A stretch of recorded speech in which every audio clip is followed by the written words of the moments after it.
Hey everybody, my name is Steve Clark, combat veteran, United States Army, retired. Right now, my drive is my kids. Just recently got married, so kind of living that up now.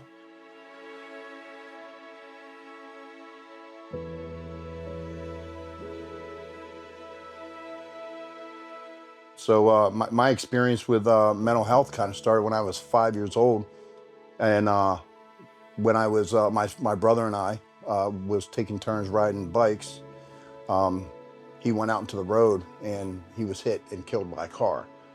At that point, obviously at 5 years old, I didn't really kind of understand what was going on. But as you know, we went through the transition of him passing, and him and I shared a room. There was quite a bit of loss there. I always talked to my mom about the hardest part of that whole thing, obviously, other than losing my brother, was when she removed his bed from the room, because him and I shared a room. So that's the moment that stuck out the most to me. And then from there, my mom did a really good job. I went to the military at 17 and stayed in until I retired. So I never knew civilian life um, as an adult. I only knew military life as an adult. It was deployed 6 times, so under some duress. Had some great times too at that. But so when I transitioned out of the military, that time, they spend all this money and time building you into what they want, um, and then they just kind of expect you to turn it off and adjust back to civilian life, and that's not as easy as it sounds.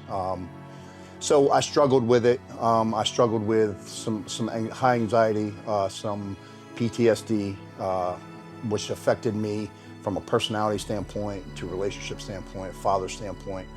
And during that time, I had to come to grips with I needed help. And that took about 2 years of battling this, which took its toll, unfortunately, with some relationships in my life and stuff. But when I finally came around, I had a good support structure, and they kind of held me up during that time. And I still battle it today. I still fight it from time to time. The main thing is I got help, and they taught me how to recognize my triggers, and to recognize and cope with those triggers, whether it's through therapy, some medication, and just surrounding yourself with great people.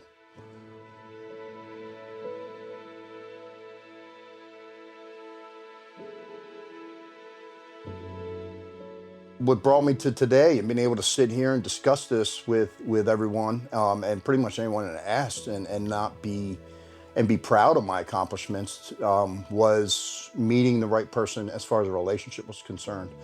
I met Jessica, and she stuck by me, and she dealt with me, and I mean that she dealt with me, and kind of just supported me no matter what. She didn't push me, she didn't rush me. She was, kind of suggested, and always backed me up, until I was finally ready to make that commitment to getting help. And she attended some of the beginning counseling with me, with Shannon Ball Blitz, right here in Northeast, as a matter of fact, and couldn't have asked for a better match.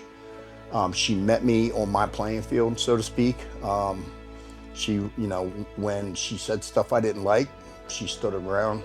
She knew not to let me push her around, so to speak. She wasn't afraid of me, and that's what I needed. I needed someone to meet me on the same, on the same level. And then we also added my dog Riley, and he's not by trade a therapy dog, but he was that. I remember just days upon days of just sitting on the couch staring at the wall, no TV on, no lights on, and when Jess and I had split, Riley was my constant. Um, I don't know that he's aware of the crutch he gave me, but he definitely became my best friend. And to this day, I mean, I don't know where I would be without those three support structures, which are Jess, Riley, my puppy, and Shannon, my counselor.